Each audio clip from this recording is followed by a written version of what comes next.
in London, but Orange County, okay, OC, Chicago, oh, Grand Rapids, hey, whoa, Nashville, Tally, whoa, okay, Be More, Philly, Arizona, Raleigh, NYC. Wait, what's RVA? Is that like Raleigh? Richmond or Raleigh? Oh, Berlin. Hey, what's up? Okay. Seattle in the house. All right. Okay, so many people from Richmond, Virginia today. Okay, from beautiful Queens, New York. All right, well, hello, everybody. Thank you so much for coming. And thank you so much to Creative Leap for having me too. So my name is Melissa Young, and we're gonna get our presentation started just shortly. Let's see, I'm gonna share my screen. All right, and here we, oops, give me 1 second. Sorry, let's see here. Going to, okay, 1 second, guys. Having some technical difficulties. Okay. All right. Okay, let's try this again. Okay, so sharing screens. Here we are.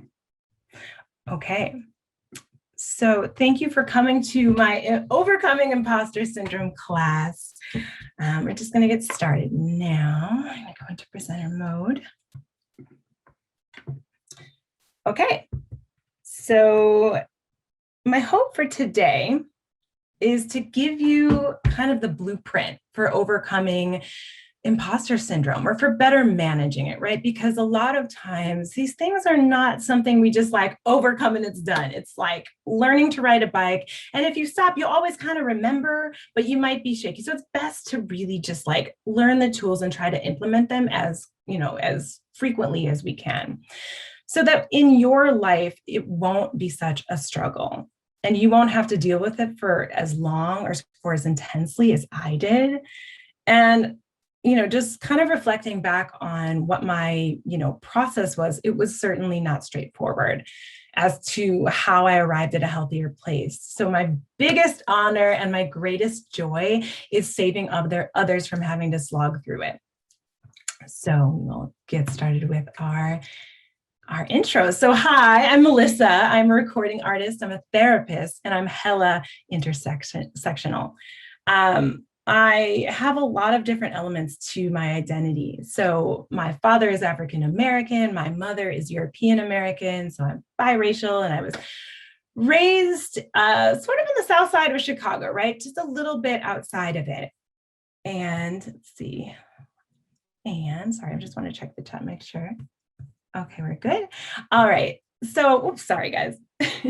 So raised just outside the south side of Chicago in very homogenous spaces. So the neighborhood I grew up in was all Black, but the school I went to was Catholic and all white, except for my brother and my cousin. All Black neighborhood, but we had a horse stable down the street, right? So it was kind of country, inner city. There's this duality to my upbringing, and that really informs my work as a singer and as a songwriter, and also as a therapist. So I was also racially harassed in childhood. It wasn't just like teasing, it was straight up harassment. But my parents are very activist-y, and they raised me to speak out against injustices of any kind and put a stop to them. So that's where I'm coming from. In 2006, I began my career as a musician, and the music industry was pretty good to me until like seemingly one day it just completely forgot about me, which led to a really deep depression. And, sometimes, we laugh to keep from crying, right? It was very painful, right? So I laugh about it, but it was really hard. And that lasted for about 8 years, which led to a lot of personal development work, then pursuing a degree in clinical mental health counseling at Northwestern University in 2020. And during the pandemic, I really took the opportunity to truly invest in myself for what felt like the first time.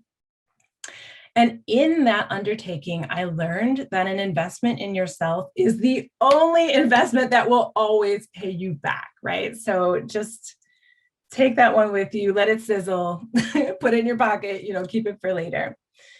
But before I arrived here, I struggled with imposter syndrome for years and years. And to be honest, it still comes up every now and then. I'm just better equipped to deal with it. So I'm going to teach you what I know. I'm going to teach you how I got here. All right. So let's figure out, what is imposter syndrome? If you know what imposter syndrome is, or if you're familiar with it, drop a 1 in the chat if you heard of it before. If imposter syndrome is like, oh, buddy, old pal, been with you for, I see the chat's going crazy. Okay. If imposter syndrome is, oh, buddy, old pal, and has been with you since, what seems like day 1, drop a 2 in the chat. Drop a little 2. Okay, we got some 2. Oh, we got a lot of 2s coming in. Okay, same. So imposter syndrome is a psychological condition that's characterized by persistent doubt concerning your abilities, gifts, talents, accomplishments, for fear that you will be exposed as not that, right? And it was first conceptualized in 1978 by Suzanne Imes and Pauline Rose Clance around high-achieving women. Surprise, surprise. And it's just, it's something that I think a lot of us deal with, right? Clearly. So symptoms include overwork and procrastination and attributing your achievements to good luck or hard work, but you also see like the inability to accept praise. And for me, I definitely see it come up when I'm in the studio. Like, I need every single take to be perfect. Even if my producer doesn't want that. Even if my producer is like, yo, stop it. I'm like, I can't. But it's just kind of a natural way of getting through the world for a lot of us, I think. So next, I'm going to show you a video from a woman named Mariam Pasha. And she's a TEDx producer herself and did like a small, shorter TED talk. And it just really resonated with me. Like, I saw it and I was like, I could be friends with this person. I like this. So let's just quickly check it out. So here we go.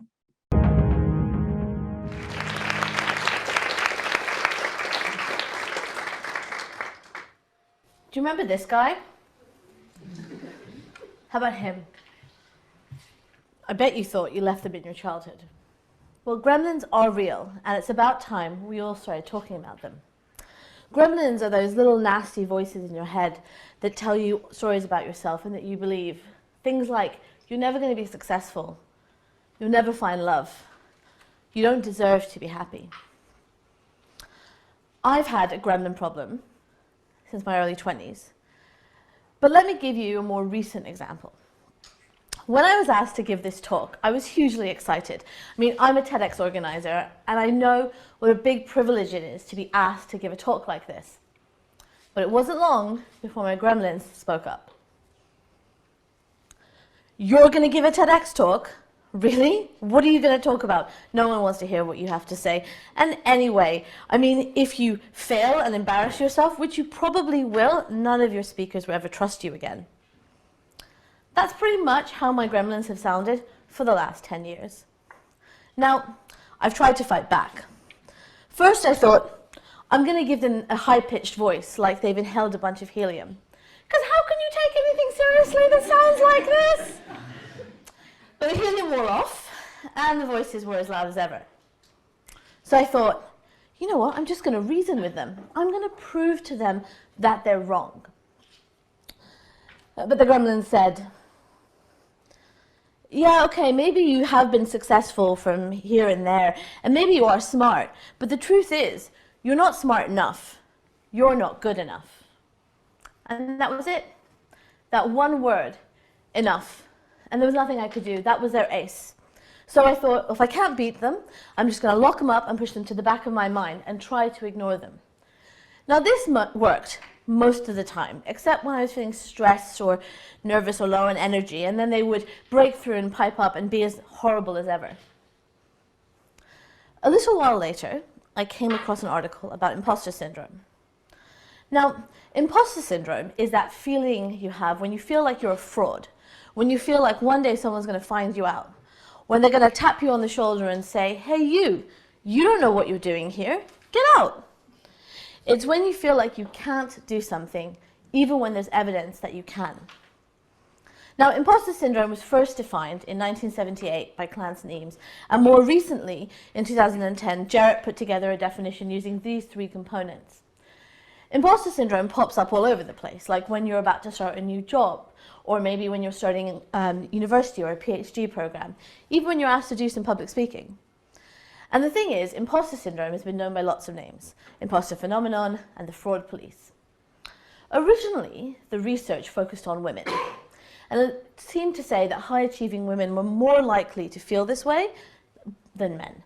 However, more recently, the research seems to show that it's much more widespread than that, and both men and women feel this way. The other thing about imposter syndrome is that it lets you dismiss the evidence.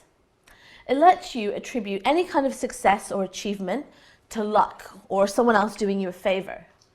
It means that you're constantly trying to prove yourself, raising the bar higher and higher, which is why it's often spoken about with high-achieving people. However, there's another side to imposter syndrome, which is avoidance. And avoidance is when you feel like an imposter in a certain situation, and then you avoid that situation altogether in the future. How many of us have stopped wanting to be a photographer or a writer or a scientist because we just felt like a fraud, felt like we didn't belong? Now, this imposter syndrome sounded a lot like my gremlins, and so I decided to keep reading. And I was really shocked and surprised to find that imposter syndrome is felt by people who are very objectively successful. For example, I found this quote by a Nobel laureate, and I was surprised to know that it was Maya Angelou. And this one by another Nobel laureate who said this 3 months before he died, Albert Einstein. Now, there are lots of other famous people like Sheryl Sandberg or Emma Watson. Even last week, George Clooney said that he often feels like he might get found out, that he feels like a fraud. So I started to keep digging. I thought, well, do I know people who feel this way? And I started speaking to everyone I would meet or people, my friends, about it. And the most incredible thing happened. People had such a strong reaction. Either they would say, I can't believe I know people who feel this way. They're so talented and yet they never feel like they're good enough. Or people would whisper to me, how did you know? How did you know I felt this way? I've never told anyone. Like a friend of mine who is a brilliant researcher and has worked in development all around the world, she told me, she started a PhD, and she told me that recently she dropped out of a class after diligently attending every single one of the 12 weeks of lectures because she thought that her ideas for the paper were just never going to be as good as her classmates. They would just be poor imitations. Now, all of this reading and talking about imposter syndrome made me think a little bit about my own story. And now, I'm not asked to talk about my life story very often, but in the few times I have been asked, I realized that I always talk about it in terms of luck or someone giving me a break. I was lucky to get into a good university, or someone gave me a break to give me this great job, or I was just in the right place at the right time for my project to take off. It never reflected the hundreds of hours of time I'd put in or the fact that I was very good at some of the things I did. My story was all about other people and not about me.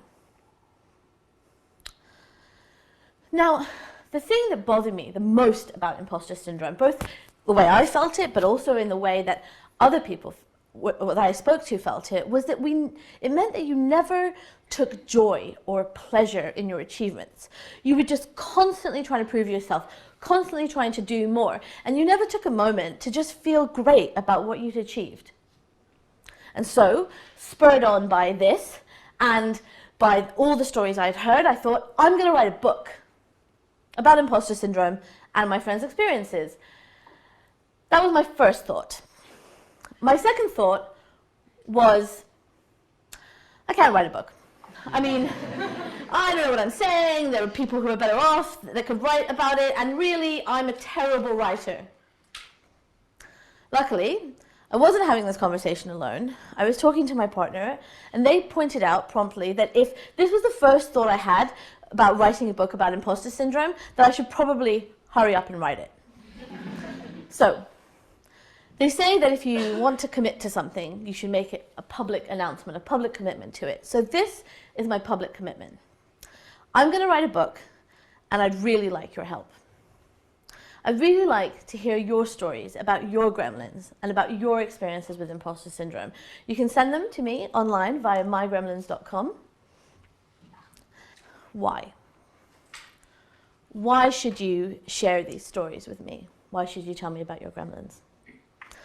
Well, I've found in my life, when I've experienced something difficult or I've been going through a hard time, that when I've taken the risk and I've spoken to someone about it, the most amazing thing has happened.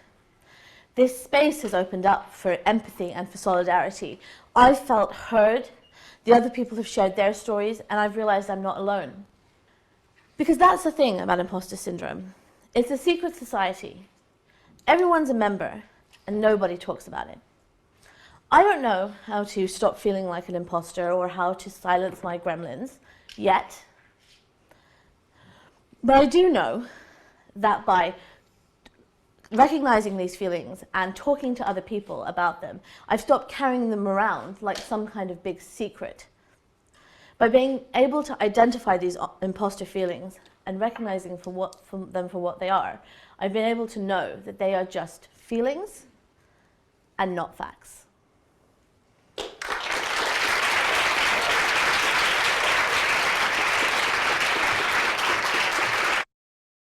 Love it. Okay. All right. So let's go back, right?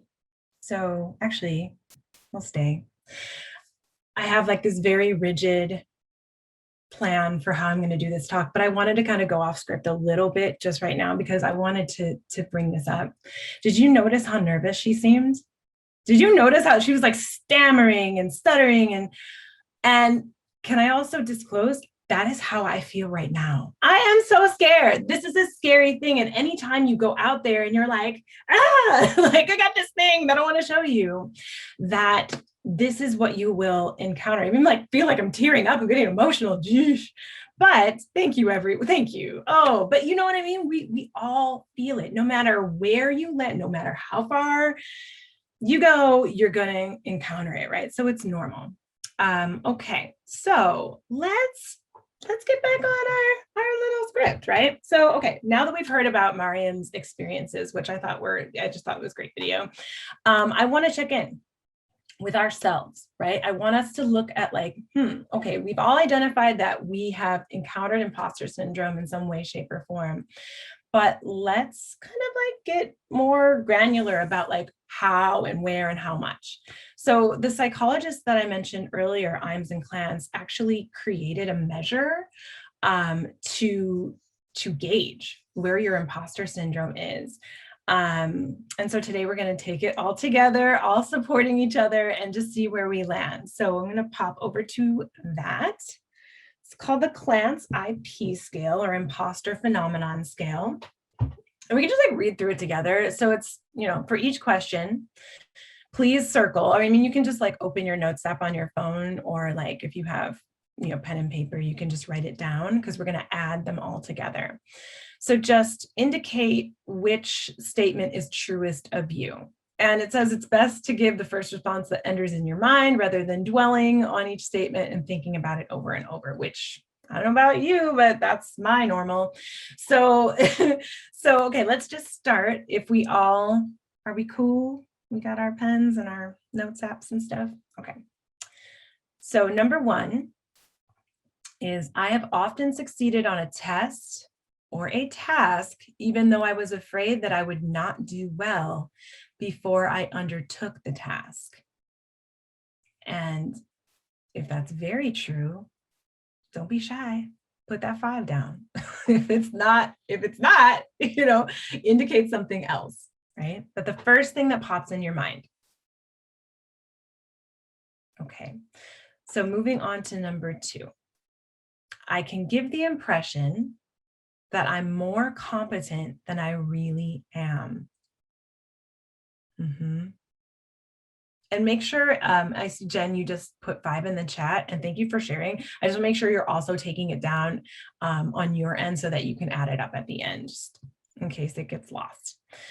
So I can give the impression that I'm more competent than I really am. Is that not at all true? Is it sometimes true? Also, if you're getting mostly threes, this is just like what I learned in school. It's like mostly threes sometimes indicate that we're hiding. We're maybe scared of the answer that is really true for us. So just a heads up. So number 3, I avoid evaluations if possible and have a dread of others evaluating me. Whoa. Oh, I feel attacked. Yes. So is that true? Very true. Is it often true? Not at all. Number 4, when people praise me for something I've accomplished, I'm afraid I won't be able to live up to their expectations of me in future. Okay. All right, number 5. I sometimes think I obtained my present position or gained my present success because I happen to be in the right place at the right time or knew the right people.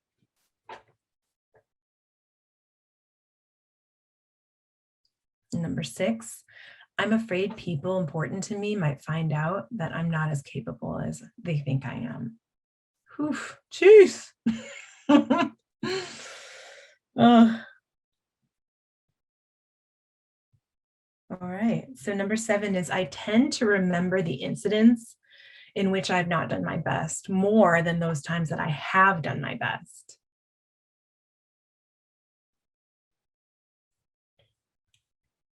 All right. Number 8, I rarely do a project or task as well as I'd like to do it.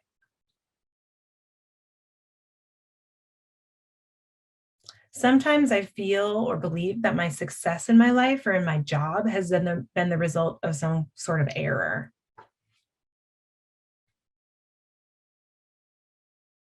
Okay. Number 10, it's really hard for me to accept compliments or praise about my intelligence or accomplishments.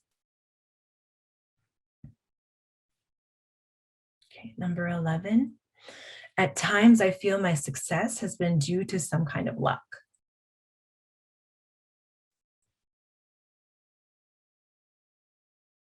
Okay.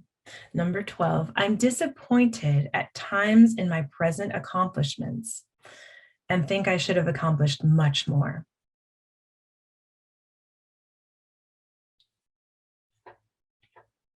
All right, number 13. Sometimes I'm afraid that others will discover how much knowledge or ability I really lack.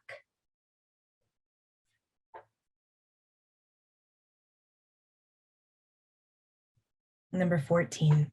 I'm often afraid that I may fail at a new assignment or undertaking, even though I generally do well at what I attempt.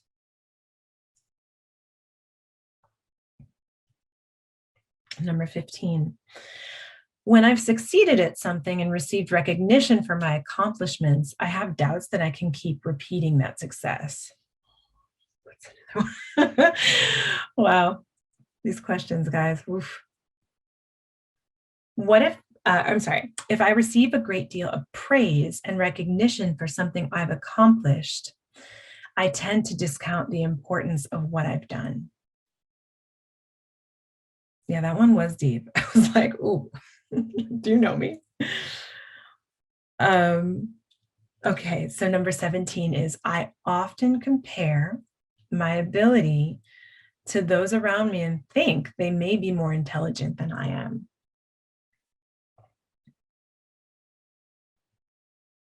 Saray said, no, I know I'm smart. She said, I know. Okay, I often worry. Oh, India. Okay, 10 with the laughing and crying emoji. All right. So, okay. I often worry about not succeeding with a project or examination, even though others around me have considerable confidence that I will do well.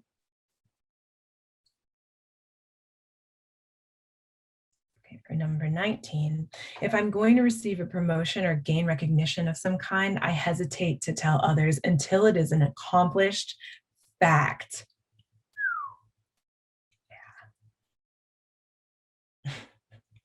I say that it's like bad luck or something. Okay, yes, yes. I feel bad or discouraged if I'm not the best or at least very special in situations that involve achievement. Okay. All right, so that is the end. So we're going to add up all our numbers to get our score. And let's take just maybe, 30 seconds or a minute of clock time to do that. I'm going to give myself a little stretch. Okay. So once you've added your numbers together, we will just look at what your total score means. So if your total score, and before I go into this, I want to just say, this is not, obviously like a test you're taking at school. What these numbers mean are not necessarily good or bad. It's just information, right?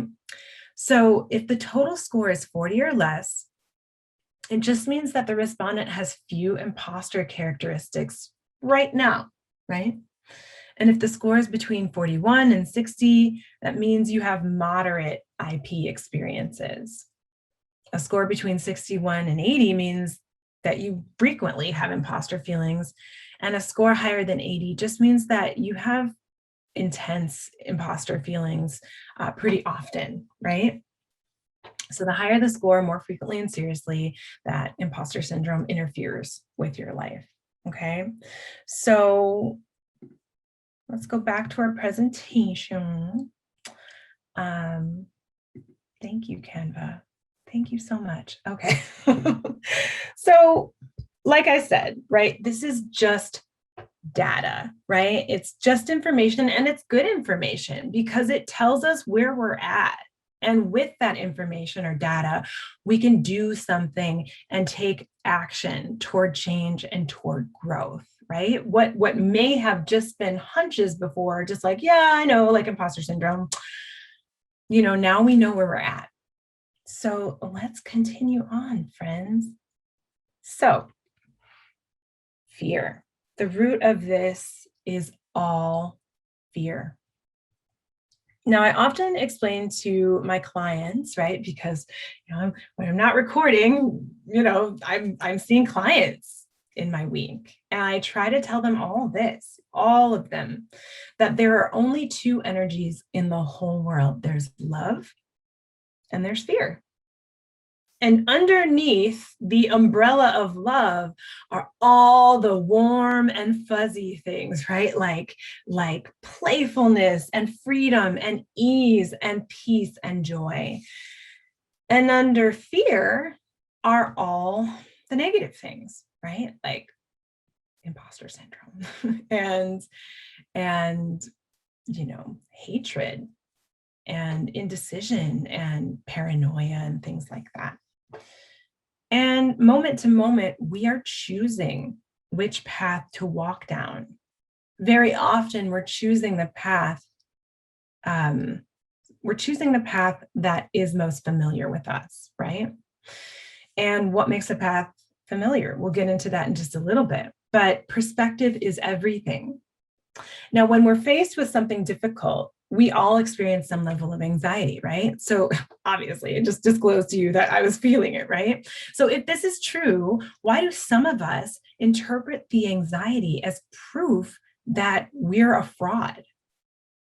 It's cognitive distortions. So folks with imposter syndrome believe that if they were good enough or skilled enough or ready for the challenges that were coming at them, they wouldn't feel this way. And they imagine that people with the skills and with the abilities don't experience that anxiety. These are called cognitive distortions. So cognitive distortions are thoughts that cause individuals to perceive reality inaccurately. And according to Aaron Beck, who is basically like the granddaddy godfather of CBT, cognitive behavioral therapy, a negative outlook on reality is a factor in symptoms around emotional dysfunction and poor subjective well-being. So cognitive distortions take place when thoughts and subsequent behaviors are based on erroneous feelings. And very often, Cognitive distortions, such as those experienced in imposter syndrome, are formed in childhood. But let's like not blame our parents. They did the best they could with the tools they had, et cetera, et cetera, et cetera. And actually, you know what? We can have like a little empathy for our parents because we know that every parent does better than their parents did with them. So if your parents were wilding, like we know that their parents were really wilding. So we can have a little bit of like, you know, a little bit of empathy for them. So yes, we know it's kind of the parents.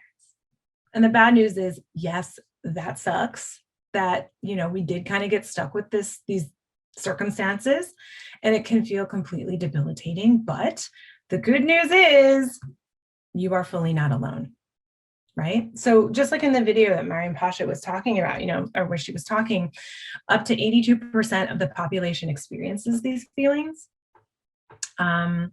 It's more common in minority populations and really more common in populations that are different to the larger group, right? So if you're the only woman and it's all men at your workplace, it's possible that you will feel imposter feelings.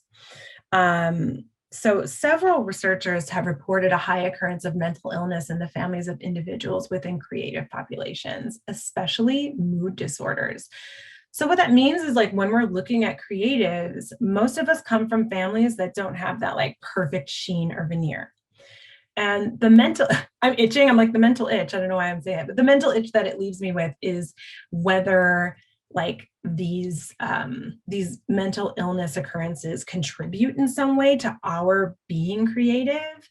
Like perhaps for some of us, and I know this is the case for me, creativity was a complete escape from my family environment. So it's something that perhaps is like a research project in the future for me.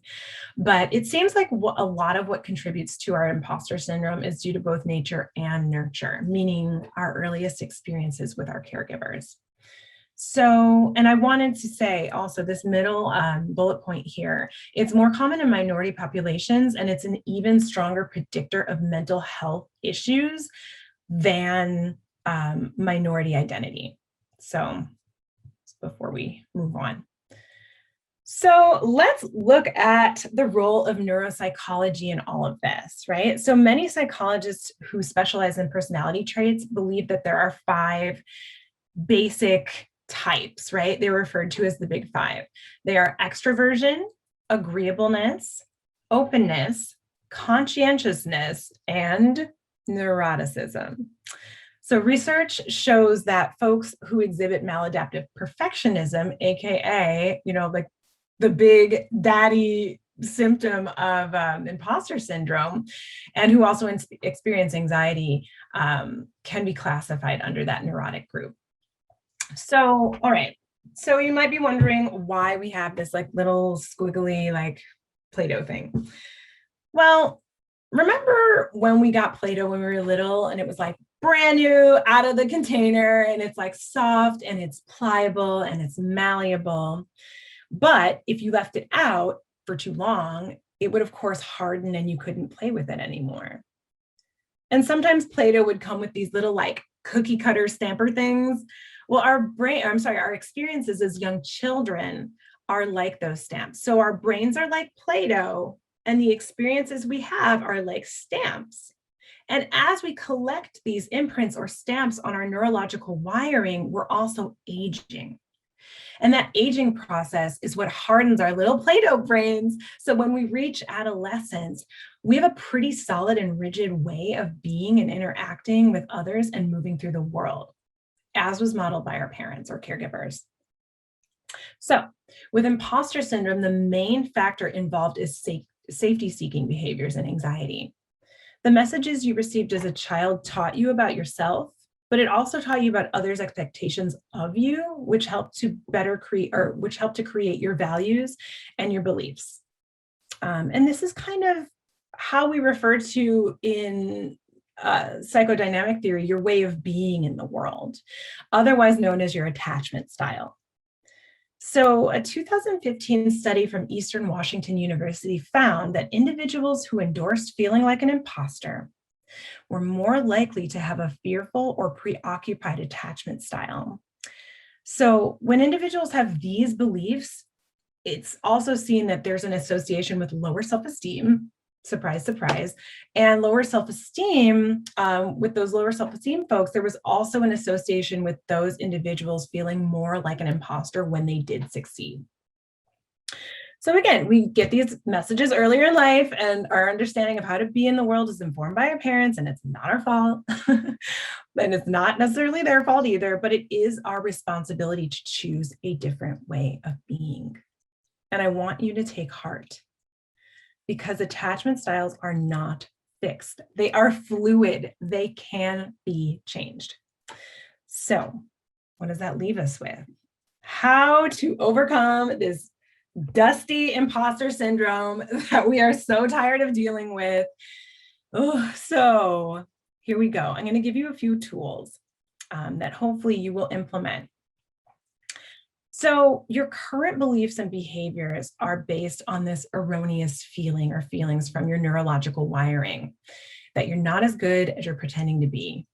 So let's just look at, like, I hear this in almost every single session I have. I mean, not every session, but certainly with every single client.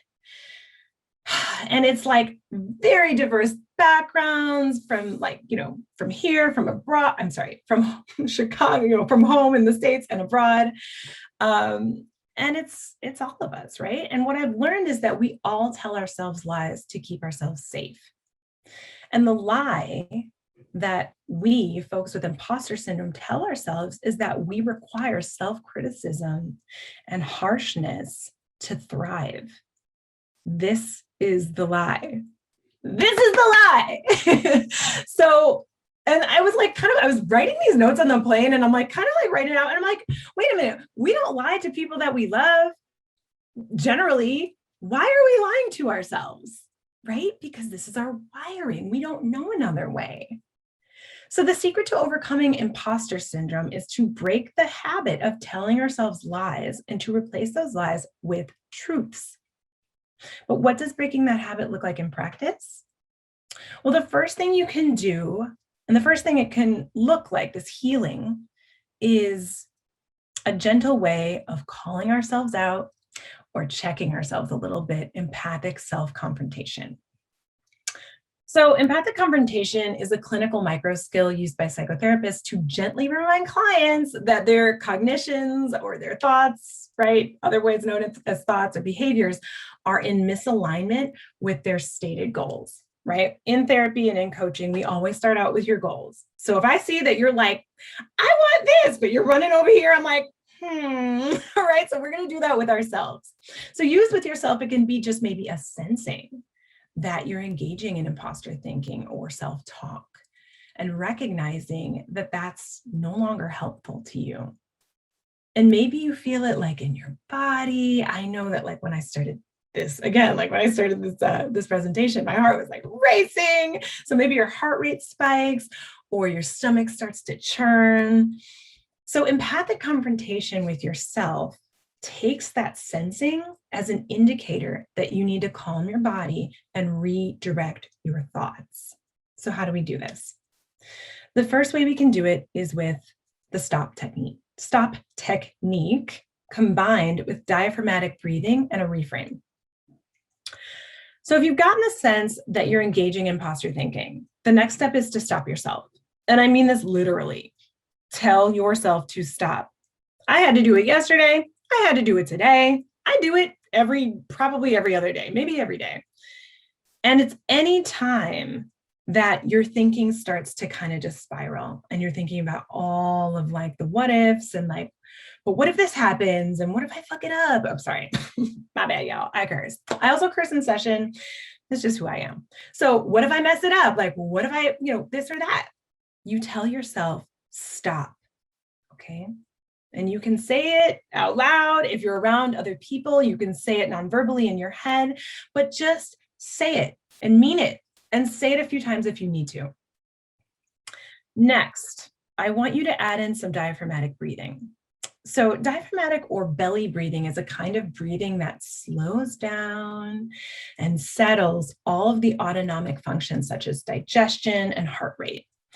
So breathing practices, we all know they're good for the mind, body, soul. And going into the science a little bit deeper, sorry, I know sorry sounds like a little sciencey, but a little bit deeper, into the connection between breathing and mind, body, spirit. We know imposter syndrome is rooted in anxiety and fear, and our job is to heal that, right? So think about it. So serotonin has been nicknamed the feel-good hormone because it plays such a key role in like staving off all the nasty things like anxiety and depression. But guess what? Serotonin is manufactured in the gut. So the brain is synthesizing all of this external and internal data that it's getting, right? And the processes in our body, right? So environment, relational elements, heartbeat, etc. But the gut does that too. So this issue of imposter syndrome is kind of like a computer bug or malware in our system. And diaphragmatic breathing is like a hard reset that can restore our original settings. And so we can go back to that like soft, pliable Play-Doh state of our brains before they were hardened with the negative experiential imprints or stamps. And as an intervention, it's elegantly simple. So let's just learn how to do it together. So I want you to, this is like such a small space. Let's see if I can do it. So I'm going to tilt this down so you can see more of what I'm doing. So in my hotel room. So you're going to place your right hand on your chest, and this will not move, right? So we're keeping it here to make sure it's not moving. We're going to place our left hand here. Go down a little bit further. Left hand on kind of the area right below our sternum, the upper abdomen. So now I'd like you to take, and you can close your eyes or keep them open. It's okay either way. I want you to take a deep inhale, and I want you to fill up your belly like a balloon, right? So let's try that now. Okay, so one deep inhale into the belly. I'm trying to keep my chest straight. Now hold it. And when you exhale, I want you to crunch like you're doing an abdominal crunch, right? So, and exhale and crunch.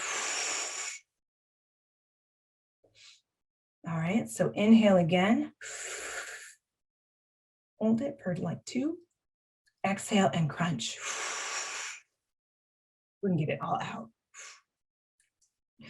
And we're going to inhale again into the belly. Hold it and exhale and crunch. All right, great, awesome. Okay, so now we're going to reframe. And we reframe and use perspective taking in situations where we're experiencing unwanted emotions by asking ourselves the question, what do I need in this moment? Right? So usually when we're experiencing like imposter feelings or really like any emotional discomfort, it's usually because there's an unmet need of some sort or perhaps unhealed trauma somewhere under the surface. Perhaps it's a need for like connection. Maybe you need to talk to someone. Maybe you need to talk to a trusted friend or a family member. Or maybe you need to like move your body a little bit or exercise, even if it's for like 15 minutes. I'm a very big proponent of like the 10-minute YouTube workout. Maybe it's fresh air and just like getting outside into nature if you can, even again, if it's just for like a few minutes. Or maybe it's gaining like insight on the roots of your imposter symptoms by working with a therapist or coach. Friendly plug. Even what we're doing right now, group work. So we're not seeing each other, but we're in a group here and we're supporting each other. It's super beneficial. So like, way to go on pouring into yourselves and like, just keep that up. That's the thing, is to keep it up. It's one thing to learn it. It's another thing to keep it up. And that's why it's good to work with a therapist or coach. So very commonly, it's all of these, right? So in our breathless efforts to seek safety and to soothe our wounded, like inner children, we often ignore all of these needs in favor of the complicated rush of achievement, right? So we're like, when can I get the next thing that's going to make me feel worthy? When can I get the next thing that's going to make me feel like enough? But it's like cotton candy. I've heard it described like cotton candy. You have it and it's like, it's like fireworks in your mouth and, your blood sugar is going crazy and then it's gone. It's gone. So, and that's why it's kind of not the thing, right? And it leaves us feeling like we're wanting more sometimes, very often. So what do we do now, right? What do? We know what to do, right? We know that if we start feeling this way and things get out of control and we're feeling like an imposter, we start by saying, stop, right? Stop. And we add in our diaphragmatic breathing, right? So let's do 3 more here, right? So one deep belly breath, hold it, exhale with a crunch. Second deep belly breath and crunch it out. Sounds like an aerobics class. And one more deep belly breath and crunch. And we can just take a moment, shake it out, and then we finally reframe. What do I need in this moment? I think I need a glass of water and to stretch my legs, to be completely honest with you. What do I need in this moment? Ask yourselves.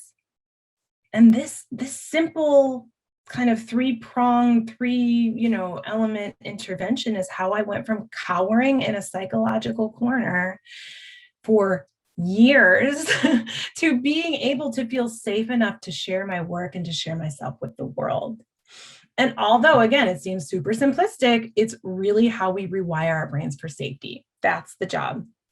And initially, it may feel a little bit awkward to try to incorporate this on an ongoing basis. Really, it's recommended that you do the diaphragmatic breathing 5 minutes in the morning when you wake up and 5 minutes when you're in bed, like ready to sleep. I mean, yeah, it can be hard to keep that up, but the only way to feel better is to try something different. The only way to exist sustainably in the world is to try something different. And I promise you, if you don't try something different, you will burn out.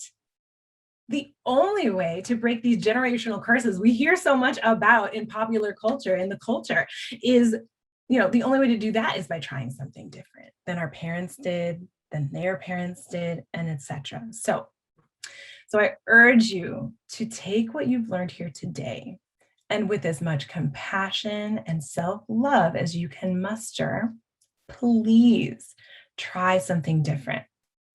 Thank you. That was amazing, Melissa. Thanks, Thank you guys. so much. Well, thank Hi, you. everyone. It's Kyle from Creatively coming in as the voice of Oz. And we're going to go through some of your questions in the Q&A. Yes, drop your claps in the chats. That was Thank you. That I felt made it without so good. crying. Thank you. Look, you may have made some of us cry, but I'm not saying I did myself. But thank you. Thank you guys so much. Let's jump right into these questions with the last few minutes that we have. One good one that came in that is so deeply loaded in a sense, but it's important. What do you feel about the impact of social media on imposter syndrome? I'm going to be real with you. Okay, that's actually a question on my intake.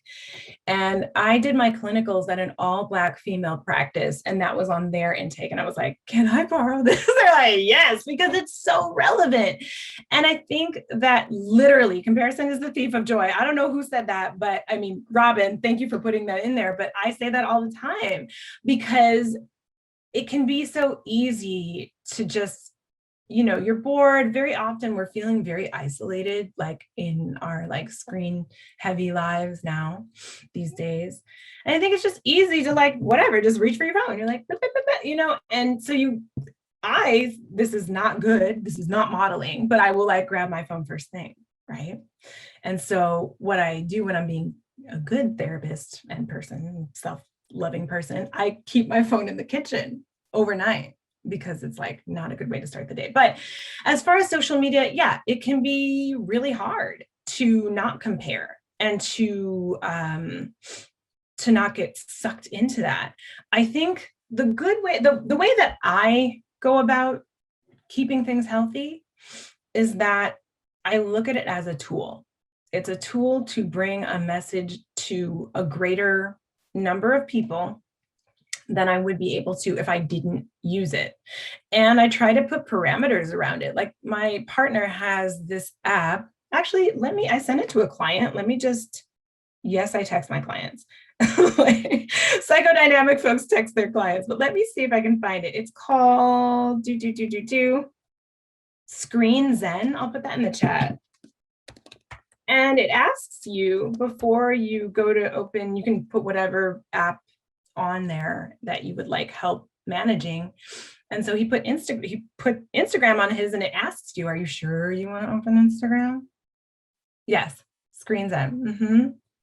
So yeah. So I would say like start with that, maybe put some boundaries. Usually when it comes to things that are like good in small doses and we feel like they're taking over our lives or impacting us negatively, it's very helpful to incorporate boundaries. And you got to have consequences for those boundaries. You can't just be like, this is my boundary and I'm going to break it.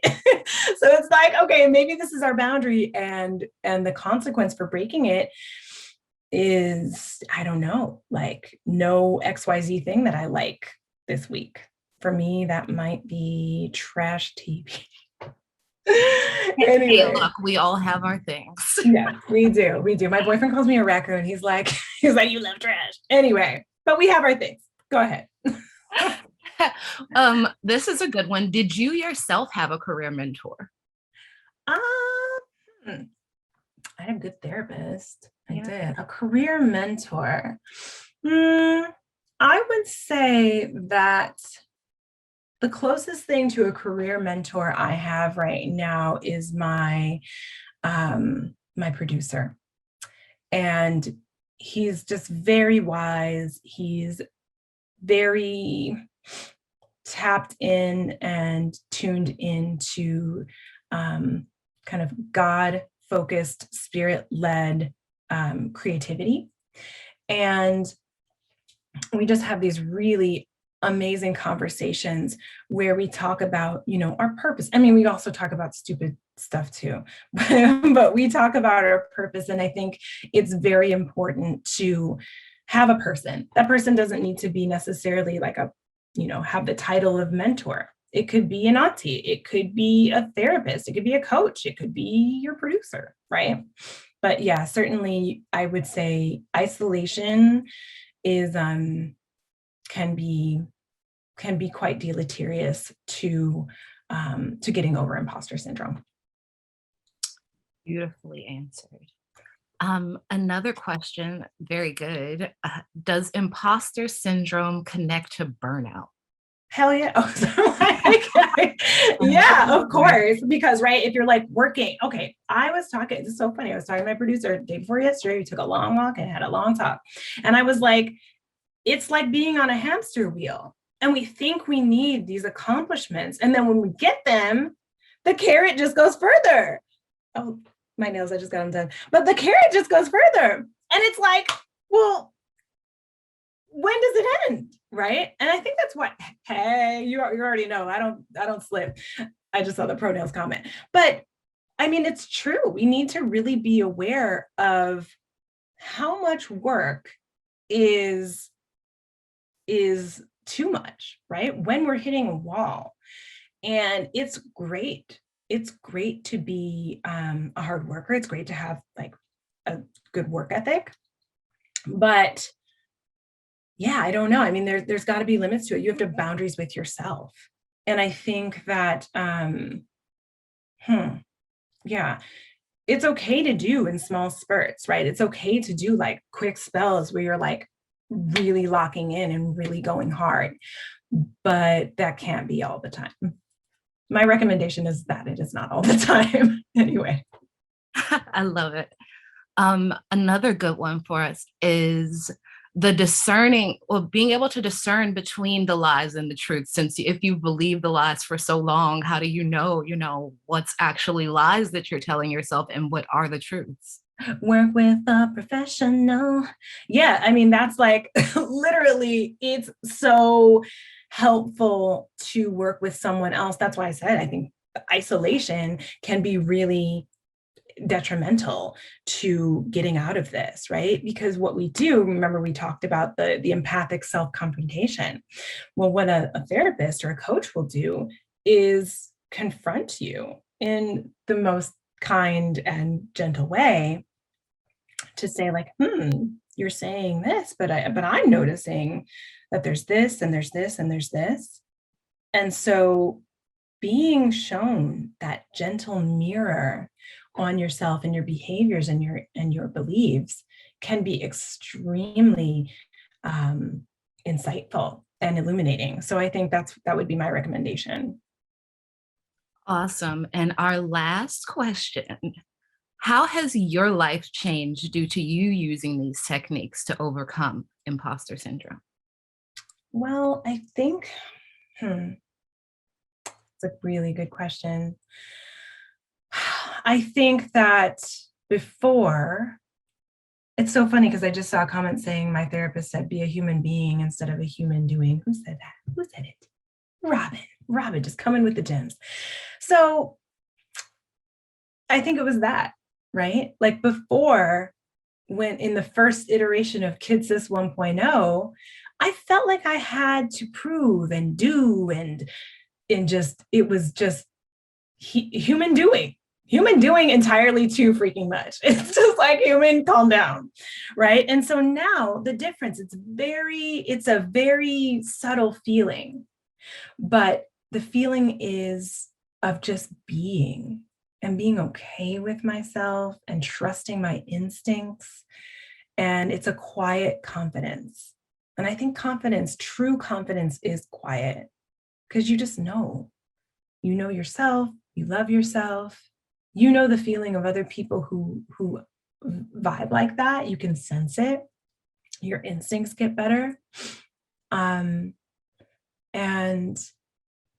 yeah, there's a trust, I think, there that that wasn't there before. So, and there was another point, but I lost it, but that's pretty much it. Amazing. Thank you so, so much. That was very beautiful. I really appreciate you joining us, and I'm sure all of our attendees appreciate it as well. So many gems dropped. This will be on our YouTube later. So, and it'll not immediately after this. Give us some time, you guys. But but we appreciate and love everyone being here. And thank you again, Melissa. Thank you, thank you. We'll put up a whole screen with Melissa's follow information after we're done here. And I hope you all have a beautiful day. Yes, thank you so much, you guys. And yes, I got about 8 to 9 spots left. I'm just going to throw it out there because, again, old Melissa would have been like, oh, I don't want to promote. But, I got 8 or 9 spots left for individual coaching, and I would love to help you guys if I can. It would be such a great honor. So thanks again for coming. And thank you for making it a really welcoming space. I really appreciate that from everybody. All right. Thank you. Bye, everyone. Bye.